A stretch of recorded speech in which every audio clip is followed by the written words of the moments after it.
Hey, this is Dara Connolly, as in I dare you to be more impactful and influential when speaking in front of an audience. In today's tip, oh, we got a good one. It's how to be more impactful on your sales calls. Are you ready? Let's do it.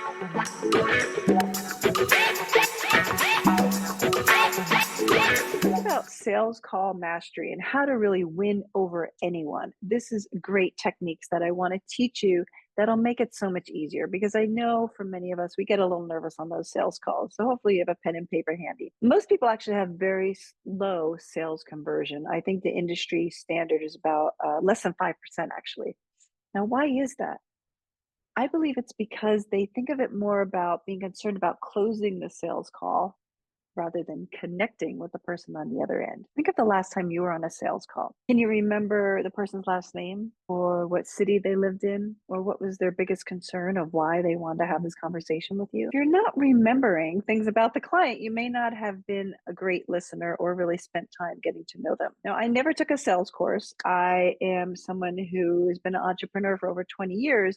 But when I meet with a client, the thing I focus on is being fully present in that conversation. That means listening, trying to understand their concerns, and just being aware of, am I even a good fit? And if I'm not, I've told people many times, I'm not the right person for you. And I've declined business because I don't want to get into a situation that I really have no place being in. If I think of it this way, of being really present and having a conversation and listening, there's no selling involved. It's more about understanding if we're a good fit for the other person to help solve their problems. Now, just between you and me in the beginning, I was horrible at this. I sucked at it because I wasn't a good listener. I thought the whole point of a sales call was to tell them about my background and my experience and why they want to work with me, why I'm an entrepreneur. And that was so wrong.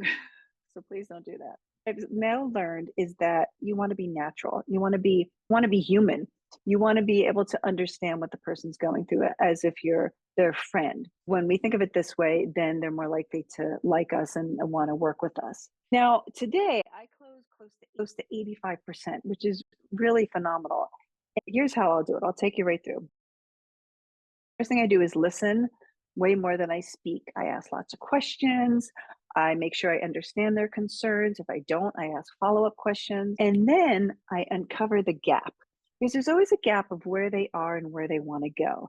If they're on an inquiry call with you, there's something that they need fixed or some problem they want to solve. And your job is to uncover that gap. An example, if a client tells me that they want to speak on stage, but they don't know where to begin, they may have no contacts in the industry and just not sure how to really get into the world of professional speaking, then the gap that they've established and told me about is that they need help identifying their ideal message and finding organizations and learning how to pitch them. So there's really three areas that they want to work on. And then I can talk about what I offer to see if it's a good fit and if we want to work together. But if a client says to me, they question themselves when they speak up, they have a lot of fear about speaking, they worry if they say the wrong thing, and the gap is actually in building their self confidence. See, it's different problems, different gaps. I think a lot of people, when I think about this, the reason why so many of us fail on sales calls is because we're not addressing the right issue. We may listen to their concerns, but then we come in with a solution that really doesn't fix what they're talking about. You need to not only listen and ask the right questions, right? Like, such as where are you getting stuck? Tell me about the biggest problem you're having. And then once you understand the concern and really understand it, then you can decide if you're the right person to fix it. If you're not, you're not. Be honest about that. We uncover the gaps and we decide, is this something I can move forward to help them with?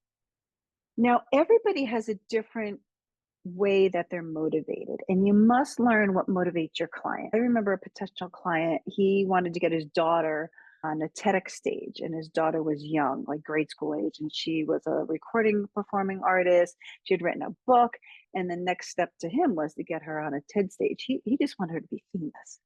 So that's what was motivating him, right? Was fame and fortune and all these things that he thought would come with it. That may not be the same motivation as the next person. A lot of my clients say to me, I just want to make a difference. I'm not concerned where the money comes from quite yet. I'm more concerned about, am I being a person of service? Or other people say to me, I want to get away from my current job. I'm not interested in my day to day. I want to build a speaking business So I can move away from it and travel the world. Travel and money and being on stage helping people is the motivator. I'm motivated by different things. So your job is to understand what motivates your clients. And one of the reasons why I'm most successful with my Speak for Impact consulting, because, and why I've been in business, quite frankly, for so long, is because I understand what motivates my clients. They're not all going to want to do things for the same reason. Remember, hiring a coach or consultant is, yes, a financial investment, but it's more an investment moving through fear because it's scary. You have to do something different. People will not do the work that it takes to make change and be successful unless their motivation is strong enough. Coaching is not simple, it requires change. And your job is to remind them of that motivation. Once you have the confidence to speak on stage and speak what's on your mind without filtering it, can you see yourself speaking on that stage at that dream conference and everyone giving you a standing ovation? Can you see that? Now I've tapped into the motivation that they have of, yeah, I want to do that. It tells them I understand their goal. It tells them I know how to get them there. Now, if somebody tells me that they're motivated to make money, it would paint a different picture.